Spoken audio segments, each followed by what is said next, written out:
स्पीति में बारिश। स्पीति हिमाचल प्रदेश के लाहौल स्पीति जिले की तहसील है। लाहौल स्पीति का ये योग भी आकस्मिक है।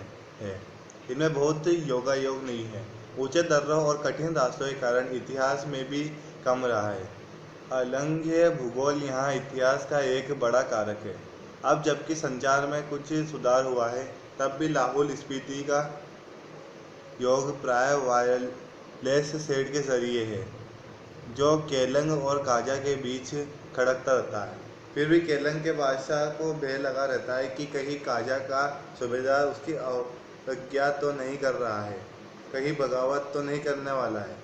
लेकिन सिवाय वायरलेस सेट पर संदेश भेजने के वह कर भी क्या सकता है। वसंत में भी 170 मील जाना आना कठिन है। शीत में प्राय असंभव है। प्राचीन काल में शायद स्पीति भारतीय साम्राज्य का अनाम अंग रही है। जब ये साम्राज्य टूटे तो ये स्वतंत्र रही है। फिर मध्य युग में प्राय लद्दाख मंडल और कभी कश्मीर मंडल, कभी बुशहर मंडल, कभी कुल्लू मंडल, कभी ब्रिटिश भारत के तहत रही है। तब भी प्राय स्वायत्त रही है। इसकी स्वायत्तता भूगोल ने सिरजी है। भूगोल ही इसकी रक्षा करता है, भूगोल ही इसका संहार भी करता है। पहले कभी उन राजाओं का कोई हरकारा आता तो उसके आते जाते वह अल्प वसंत बीत जाता था। कभी कोई जोरावर सिंह जैसा आता था तो स्पीति का तरीका वही था जो तुपचिलिंग गोनपा में मैंने देखा। जब डायनामाइट का विस्फोट हुआ तो लाहौली दस कर आँख बंद कर चागमा का तना पकड़ या एक दूसरे को पकड़कर बैठ गए। जब धमाका गुजर गया तो फिर डरते डरते आँख खोल कर उठे। जोरावर सिंह के आक्रमण के समय स्पीति के लोग घर छोड़कर भाग गए। उसने स्पीति को और वहाँ के विहारों को लूटा। यह अप्रतिकार शायद स्पीति की सुरक्षा की पद्धति है। स्पीति में जनसंख्या लाहौल से भी कम है। 1901 की जनगणना के अनुसार 3231 रही है। 1971 की जनगणना के अनुसार 7096 है। इसका क्षेत्रफल मुझे 1971 की जनगणना में लाहौल के साथ जोड़कर मिला है, जो 12,015 वर्ग किलोमीटर है। स्पीति का अलग क्षेत्रफल नहीं दिया गया है। इंपीरियल गजेटियर ऑक्सफोर्ड 1908 खंड 23 के अनुसार ये क्षेत्रफल 2155 वर्ग मील है। इस तरह स्पीति की जनसंख्या प्रति वर्ग मील 4 से भी कम है। 1901 में यह प्रति वर्ग मील 2 से भी कम थी। लाहौल स्पीति का प्रशासन ब्रिटिश राज में भारत को जस का तस मिला। अंग्रेजों को यह 1846 ईस्वी में कश्मीर के राजा गुलाब सिंह के जरिए मिला। अंग्रेज इनके जरिए पश्चिमी तिब्बत के ऊन वाले क्षेत्र में प्रवेश करते थे। तिब्बत में अंग्रेजी साम्राज्य के दूरगामी हित भी थे। जो भी हो, 1846 में कुल्लू, लाहौल स्पीति ब्रिटिश अधीनता में आए। पहले सुपरिटेंडेंट के अधीन थे, फिर 1847 में वे कांगड़ा जिले में शरीक कर दिए गए। लद्दाख मंडल के दिनों में भी स्पीति का शासन एक नोनो द्वारा चलाया जाता था। ब्रिटिश भारत में भी कुल्लू के असिस्टेंट कमिश्नर के समर्थन से यह नोनो कार्य करता रहा। इसका अधिकार क्षेत्रफल केवल द्वितीय दर्जे के मजिस्ट्रेट के बराबर था, लेकिन स्पीति के लोग इसे अपना राजा ही मानते थे। राजा ही नहीं तो दमयंती जी को रानी मानते थे।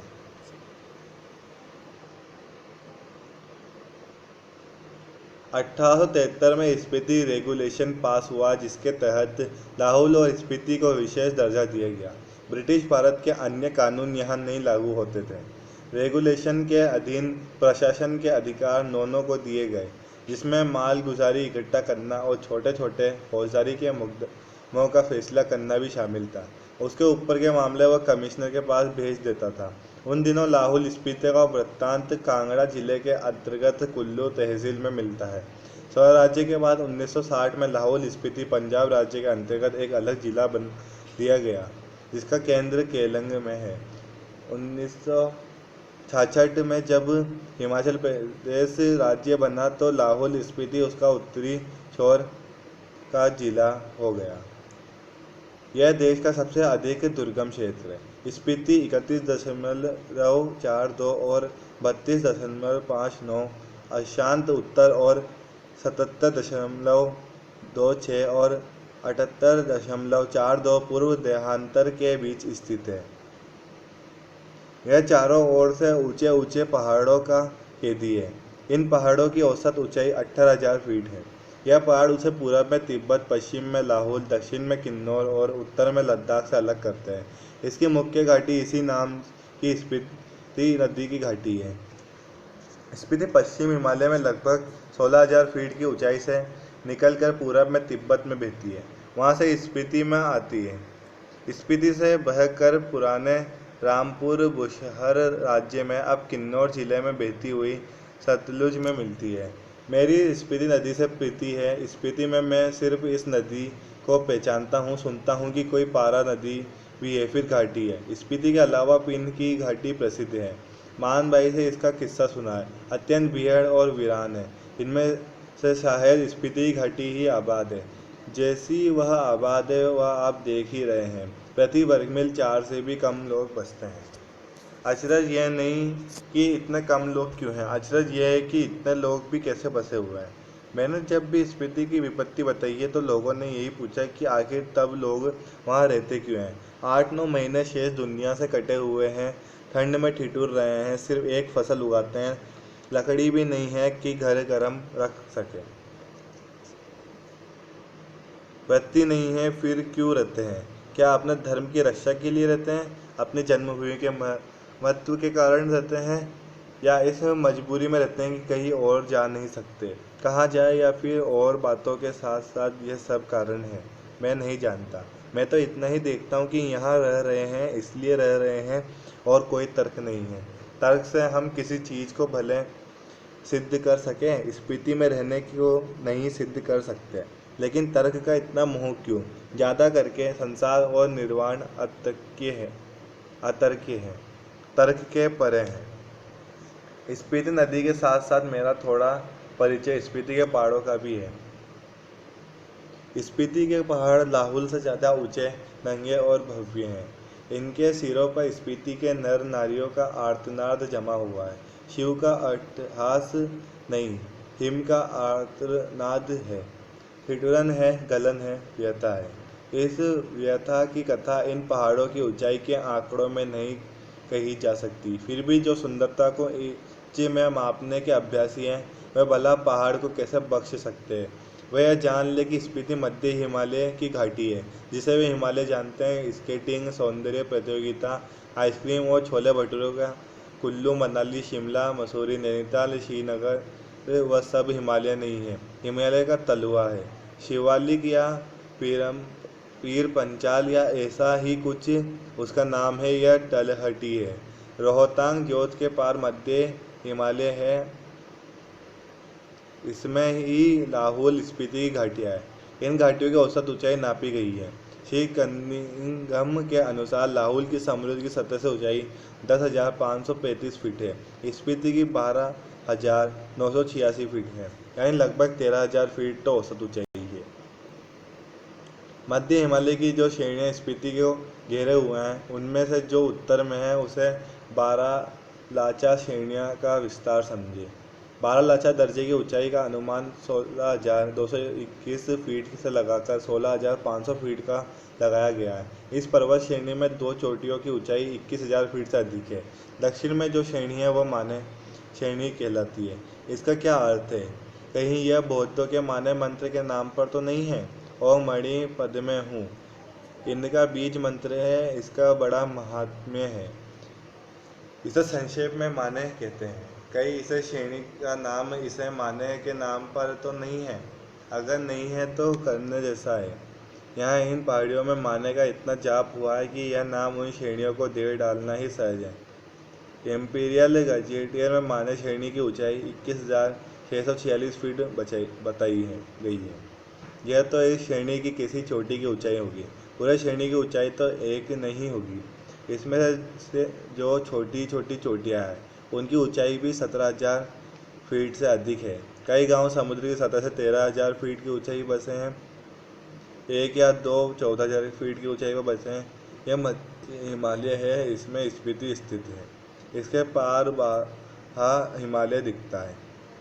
इसकी एक चोटी 23,064 फीट ऊंची बताई जाती है। इसमें कई चोटियाँ 20,000 फीट से अधिक ऊंची है। मैं ऊंचाई के माप के चक्कर में नहीं हूँ, न इनसे होड़ लगाने के पक्ष में हूँ। वह एक बार लोसर में जो कर लिया सो बस है। इन ऊंचाइयों से होड़ लगाना मृत्यु है। हाँ, कभी कभी उनका मान मर्दन करना मर्द और औरत की शान है। मैं सोचता हूँ कि देश और दुनिया के मैदानों और पहाड़ों से युवक युवतियाँ आए और पहले तो स्वयं अपने अहंकार को गलाएं, फिर इन चोटियों को अहंकार को चूर करें, उस आनंद का अनुभव करें जो साहस और कुवत से यौवन में ही प्राप्त होता है। अहंकार का ही मामला नहीं है। यूँ यह माने की चोटियाँ बूढ़े लामाओं के जाप से उदास हो गई है। युवक युवतियाँ किलोल करे तो ये भी हर्षित हो। अभी तो इन पर स्फीति का आर्तनाद जमा हुआ है। वह इस युवा अट्ठास की गर्मी से कुछ तो पिघले। यह एक युवा निमंत्रण है। लाहुल की तरह ही स्फीति में भी दो ही ऋतुएं हैं। कहीं मैंने षड्यंत्रों का बखान किया है, वहाँ अभ्यास दोष के कारण है। यहाँ जून से सितंबर तक की एक अल्पकालिक वसंत ऋतु है। शेष वर्ष शीत ऋतु होती है। वसंत में जुलाई में औसत तापमान 15 डिग्री सेंटीग्रेड और शीत में जनवरी में औसत तापमान 8 डिग्री रिकॉर्ड किया गया है। औसत से कुछ अंदाज़ा नहीं लगता। वसंत में दिन गर्म होता है, रात ठंडी होती है। शीत में क्या होता है, इसकी कल्पना की ही नहीं जा सकती। कभी रहकर देखा जा सकता है। स्पीति में वसंत लाहुल से भी कम दिनों का होता है। वसंत में भी यहाँ फूल नहीं खिलते, न हरियाली आती है, न गंध होती है। दिसंबर से घाटी में फिर बर्फ़ पड़ने लगती है, अप्रैल मई तक रहती है। यहाँ ठंडक भी लाहुल से ज़्यादा पड़ती है। नदी नाले सब जम जाते हैं और हवाएं तेज चलती है। मुंह, हाथ और जो खुले अंग हैं उनमें जैसे शूल की तरह चुभती है। स्पीति में लाहुल से भी कम वर्षा होती है। मध्य हिमालय मानसून की पहुँच के परे है। यहाँ बरखा बहार नहीं है। कालिदास को अपने ऋतु संहार में यहाँ वर्षा के तो संहार ही करना पड़ेगा। कालिदास में वर्षा का क्या ठाट है। यह वर्षा वर्णन इस प्रकार शुरू होती है।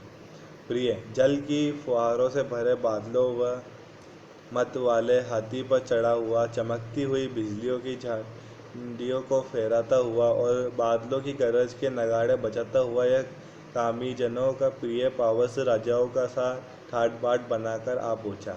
यह पावस यहाँ नहीं पहुँचता है। कालिदास की वर्षा की शोभा विंध्याचल में है, हिमालय की इन मध्य की घाटियों में नहीं है। मैं नहीं जानता कि इसका लालित्य लाहुल स्पीति के नर नारी समझ भी पाएंगे या नहीं। वर्षा उनके संवेदन का अंग नहीं है। वह यह जानते नहीं है कि बरसात में नदियाँ बहती है, बादल बरसते हैं, मस्त हाथी चिंघाड़ते हैं, जंगल हरे भरे हो जाते हैं, अपने प्यारों से बिछड़ी हुई स्त्रियाँ रोती कलपती है, मोर नाचते हैं और बंदर चुप मारकर गुफाओं में जा छिपते हैं। अगर कालिदास यहाँ आकर कहे कि अपने बहुत से सुंदर गुणों से सुहानी लगने वाली स्त्रियों का जी खिलाने वाली पेड़ों की टहनियों और बेलों की सच्ची सखी तथा सभी जीवों का प्राण बनी हुई वर्षा ऋतु आपके मन के सब सांधे पूरी करे, तो शायद स्पीति के नर नारी यही पूछेंगे कि यह देवता कौन है, कहाँ रहता है, यहाँ क्यों नहीं आता। स्पीति में कभी कभी बारिश होती है। वर्षा ऋतु यहाँ मन की साध पूरी नहीं करती। धरती सूखी, ठंडी और बंधिया रहती है। स्पीति में साल में एक फसल होती है। मुख्य फसलें हैं दो किस्म का, जो गेहूँ, मटर और सरसों। इनमें भी जो मुख्य हैं, सिंचाई का साधन पहाड़ों से आ रहे नाले हैं या उन पर बनाए कूल हैं। ये नालियाँ पहाड़ों के किनारे किनारे बहुत दूर तक जाती हैं। स्पीति नदी का तट इतना चौड़ा है कि इसका पानी किसी काम में नहीं आ पाता। स्पीति में ऐसी भूमि बहुत है जो खेती के लायक बनाई जा सकती है। शर्त इतनी है कि इसके लिए स्पीति में जल उलीचा जाए या फिर पानी का कोई और स्रोत पहुंचाया जाए। स्पीति में कोई फल नहीं होता।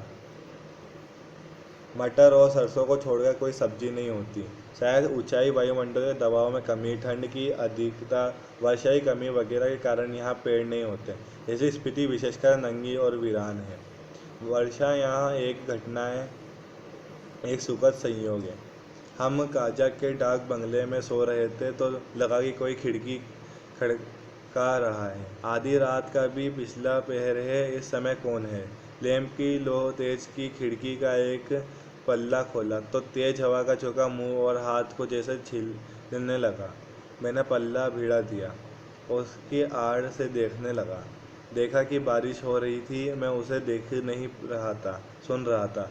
अंधेरा, ठंड और हवा का झोंका आ रहा था, जैसे बर्फ का अंश लिए तुषार जैसी बूंदें पड़ रही थी, जैसे नगाड़े पर थाप पड़ रही थी, दुगछेन को हवा बजा रही थी।